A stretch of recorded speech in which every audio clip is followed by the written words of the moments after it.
E aí, tudo bem? Olha só, a gente cresce ouvindo que a nossa família é a base de tudo, o porto seguro. Mas e se eu te disser que depois dos 60, o apoio mais verdadeiro não é a família? Essa frase, que ecoa o pensamento profundo de Carl Jung, é daquelas que dão um nó na cabeça, sabe?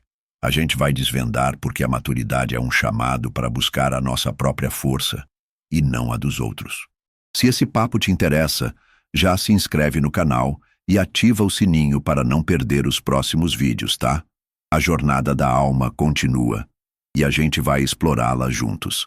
Depois dos 60, uma coisa sutil e silenciosa começa a acontecer dentro da gente. É como se uma cortina, que passou décadas fechada por causa do barulho e da correria, se abrisse de fininho. E o que tem atrás dela? Surpresa. Não são os filhos, os netos ou os amigos. É só você. A vida inteira a gente acreditou, ou melhor, nos fizeram acreditar, que a família seria nosso escudo inabalável. Mas Jung, na sua sabedoria, via essa crença como uma ilusão quentinha, um cobertor que, de tão confortável, nos impede de amadurecer de verdade.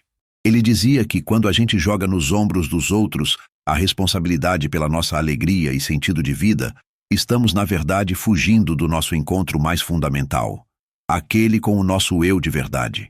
E quando a velhice chega, não dá mais para fugir. Os papéis sociais ficam para trás, os filhos seguem seus caminhos, e o que resta é exatamente o que sempre esteve ali. Você, com a sua história, suas perguntas sem resposta e suas cicatrizes. Nesse ponto, muitos sentem um frio na barriga e chamam isso de solidão. Mas Jung enxerga essa solidão de outra forma. Ela não é um castigo, é uma travessia necessária. É um momento de desabar as falsas muletas emocionais que carregamos a vida toda. A maturidade já não é sobre manter as aparências ou agradar os outros. É sobre voltar para casa, para dentro de si. E por mais que doa no começo, é um processo libertador. A dependência emocional da família é traiçoeira. A gente espera uma ligação, um convite, um reconhecimento. E quando não vem, a gente quebra por dentro. Mas Jung diria que o que está se quebrando não é o amor, e sim a ilusão de que nosso valor precisa ser validado pelo mundo. Durante anos, a gente achou que o crescimento interior tinha um prazo de validade. Criou os filhos, se aposentou, pronto. Fim de papo.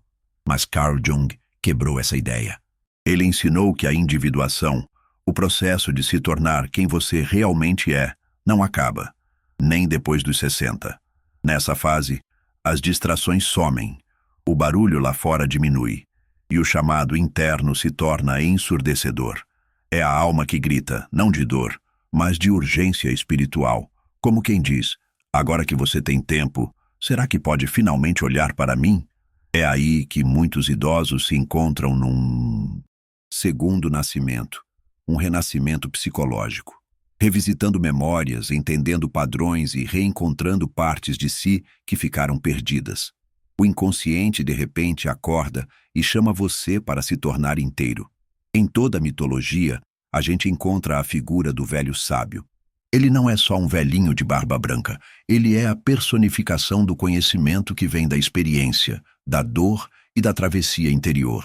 Jung dizia que na velhice esse arquétipo acorda dentro de nós. Ele não mora em livros ou em gurus, ele mora na nossa própria psique.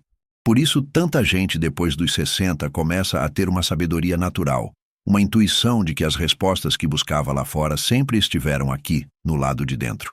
Esse velho sábio não grita, ele sussurra, e a gente só ouve o sussurro nas horas de silêncio. Mas atenção, sabedoria não é algo automático com a idade. É preciso ter a coragem de encarar a própria história, fazer as pazes com o passado e ser humilde para aceitar que ainda há muito o que aprender. Para muita gente, a solidão é um fardo, um sinal de que algo deu errado na vida. Mas Jung via nela um caminho sagrado, um templo interior. Depois dos 60, essa solidão silenciosa chega devagar. Às vezes, ela aparece de forma abrupta, quando os filhos se mudam, ou um companheiro se vai, e no meio desse vazio, a gente entra em crise. Mas Jung nos ensina que a solidão de verdade não é quando os outros partem, e sim quando a gente para de procurar a si mesmo nos outros. É nesse espaço sagrado que as máscaras caem e a alma começa a falar. A solidão, então, deixa de ser um peso e se torna uma ponte para o self. Uma das dores mais silenciosas da velhice tem a ver com a relação com os filhos. Mas essa dor não é só por causa do afastamento físico. Ela vem das projeções que fazemos sobre eles. Jung dizia que projetamos nos filhos as partes de nós mesmos que não conseguimos aceitar ou realizar. Esperamos que eles sejam a continuação dos nossos sonhos e preencham nossos vazios. Na juventude, isso parece amor, mas na maturidade, vira um peso insuportável. O choque entre a nossa expectativa e a realidade deles é um momento crucial. É hora de desfazer as projeções e parar de buscar fora o que só pode ser encontrado dentro. É uma lição difícil, mas libertadora. A gente aprende a amar os filhos, sem projetar neles o que só podemos curar em nós mesmos. A velhice não é só feita de luz, sabedoria e serenidade. Existe também a sombra, os medos profundos, os arrependimentos, os ressentimentos guardados. Essa sombra é pesada, porque expõe aquilo que a gente preferia não ver. Mas Jung dizia que a sombra não pode ser ignorada, ela precisa ser acolhida e integrada. Só quem enfrenta a própria sombra pode, de verdade, acessar a luz da sua alma. A velhice se torna, então, uma escola de autoconhecimento, um momento de deixar as máscaras de lado e viver a verdade nua e crua. À medida que os anos passam, a gente descobre que o verdadeiro legado não é o que a gente acumulou lá fora. Bens, títulos, status, mas o que a gente construiu aqui dentro, na alma. Jung chamava isso de legado interior. É um tesouro de histórias, de amor compartilhado, de coragem nas dificuldades, de compaixão diante do sofrimento. Esse legado não depende de reconhecimento. Ele floresce no silêncio e na profundidade do ser. E é ele que nos dá o apoio real na velhice, a certeza de que a vida teve um sentido que vai além das aparências. A maturidade nos dá uma das maiores liberdades, o desapego das expectativas sociais. Na juventude e na meia-idade, a gente vive para agradar os outros, para ser quem a sociedade espera. Mas depois dos 60, a gente tem a chance de dizer: não preciso mais disso. Esse desapego não é rebeldia, é um profundo ato de respeito por si mesmo. É o momento em que a gente se liberta das amarras e permite que o self floresça, mesmo que isso signifique ser incompreendido. E é nessa liberdade que a gente encontra o verdadeiro apoio de que fala Jung. Não nos outros, mas em nós mesmos. Chegar aos 60, 70 anos e além é encarar a finitude. Mas para Jung, essa consciência não é um peso, e sim uma fonte de liberdade. Aceitar que a vida tem um fim não é desistir, mas viver com mais presença, sabendo que cada momento é precioso. Quando a gente para de lutar contra o inevitável, abrimos espaço para a paz de verdade.